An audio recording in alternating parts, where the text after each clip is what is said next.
The rap world is very much defined not necessarily by the music that is made within it, but the personalities that drive the genre forward. Rap was born on the streets, and then grew via voices like NWA, Tupac Shakur, and of course Biggie Smalls, aka the Notorious B.I.G. These names were vital to the extension of rap, but sadly, some of their stories never got to be fully told, as Tupac and Biggie were gunned down in fashions that left many asking questions, including what their legacies would truly be. So how has the legacy of Biggie Smalls changed in our current age of rap? Allow us to show you Notorious B.I.G. then and now. Be sure to like the video and subscribe to the channel. Childhood life. Let's start with something basic to kick this all off, mainly in that Notorious B.I.G. wasn't his birth name, nor was it Biggie Smalls. In fact, he had quite a long name at first, via Christopher George Latour Wallace. He was born in 1972 to Jamaican parents and immigrants who were trying to make their way in America. What's more, neither of them had ties to the rap community. His mother was a teacher, and his father was a politician of all things. But he did have a typical rapper origin, in that his father left him and his mother when he was but 2 years old, and thus his mother had to work harder than ever to go and raise him. Despite these setbacks, Wallace excelled at Queen of All Saints Middle School, winning several awards as an English student. He was nicknamed Big because he was overweight by the age of 10. Wallace claimed to have begun dealing drugs at about age 12, which is another part of the rapper origin story that many claim to have in the industry.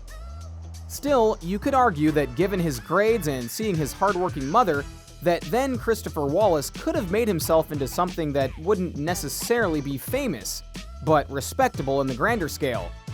Rappers are rarely given the title of respectable for various reasons, and able to make himself a life. But he had a destiny, and that destiny lied in music. The birth of his rap career and crime career. He began rapping as a teenager, entertaining people on the streets, and performed with local groups, the Old Gold Brothers as well as the Techniques. His earliest stage name was MC West, a far cry from the name that he would become famous for. But in truth, the names of rappers often change in their early days. Sensing a change in his life, he decided to move from Bishop Laughlin Memorial High School in Fort Greene to George Westinghouse Career and Technical Education High School in downtown Brooklyn, which future rappers DMX, Jay-Z, and Busta Rhymes were also attending. You could call that a fate moment if you want, because all three of them are and were legends in the craft, just like Biggie, R.I.P. DMX. According to his mother, Wallace was still a good student, but developed a smart-ass attitude at the new school. And that, sadly, was a sign of things to come, as his life was about to change even more. He would go and drop out of school, and become much more involved in a life that would have him committing various crimes. Another check mark in the rapper origin story, if you will. In 1989, he was arrested on weapons charges in Brooklyn, and sentenced to 5 years probation. In 1990, he was arrested on a violation of his probation. A year after that, Wallace was arrested in North Carolina for dealing crack cocaine. He spent 9 months in jail before making bail. You'd think this would deter him from the path, but rather, it just enhanced it in his own way. Demo tapes and singles. Once he had gotten out of jail, like many rappers before and after him, he went right back to his music and made his first demo tape, Microphone Murderer. A whole lot of niggas want Big to do a demo tape. Yo, 50, what's this? It was here that he also finally took his name of Biggie Smalls, which is a reference to both a movie and his body type. While some would argue that the demo tape wasn't Biggie at his best, it had the effect it needed to in order to arrange for certain events to happen. Like what? Well, it got the attention of certain radio stations, and eventually, Sean Puffy Combs, still with the A&R department of Uptown Records, arranged to meet Wallace. Yeah, Diddy is in the house. Promptly signed to Uptown, Wallace appeared on tracks with label mates Heavy D and The Boys. Then, after Combs made his new label in Bad Boy Records, Biggie signed with him and magic was made. first with collaborations and remixes, and then with his debut album, Ready to Die. Ready to Die was released on September 13, 1994. It reached number 13 on the Billboard 200 chart and was eventually certified 4 times platinum.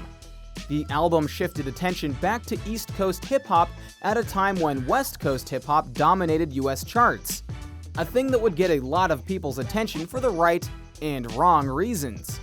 For example, one of the rappers he befriended after his rise to fame was none other than Tupac Shakur, who was a part of the West Coast rapper group at the time. And yet, the two were said to be very close. He was also hanging out with celebrities like Shaq, and thus his fame grew as his songs hit the top of the charts. King of New York.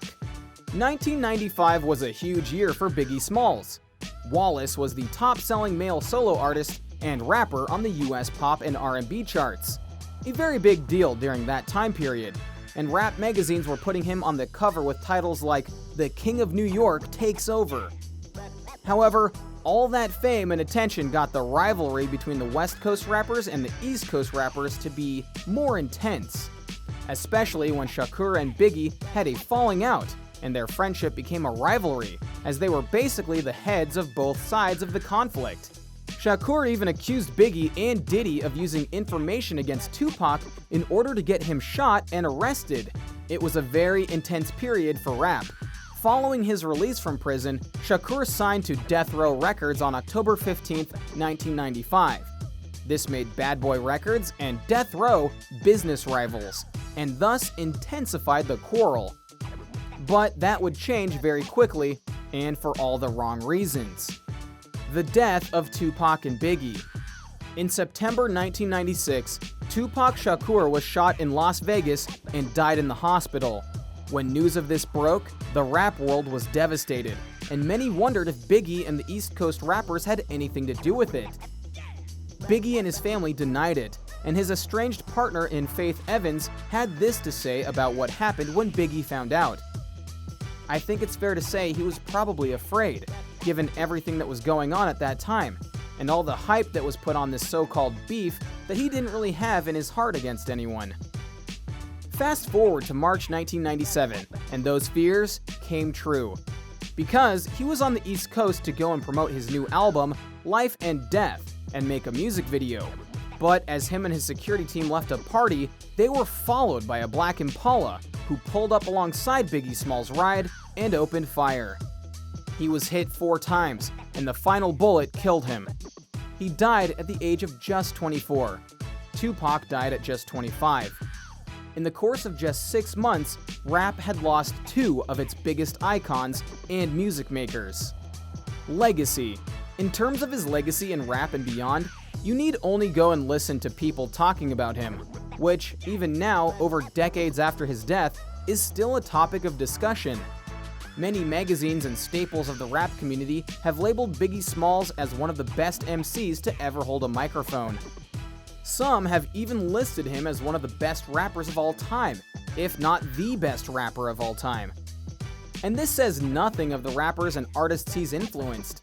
Wallace's lyrics have been sampled and quoted by a variety of artists, including Jay-Z, 50 Cent, Alicia Keys, Fat Joe, Nelly, Ja Rule, Eminem, Lil Wayne, Game, Clinton Sparks, Michael Jackson, and Usher. In the Netflix series Luke Cage, the villain Cottonmouth had a picture of Biggie in his office, because he was a king. The rap world misses him and honors him to this day. So, what do you think? What do you think of this look at the life and legacy of Biggie Smalls, and how the rap world is still trying to deal with his loss? And honor him whenever it can. Were you a fan of Notorious B.I.G. in his prime? Or did you come to hear his music post-mortem? Do you think there will be another Notorious B.I.G. in the rap world? Or was his gift confined to his person alone? Let us know in the comments below. Be sure to subscribe, and we'll see you next time on the channel.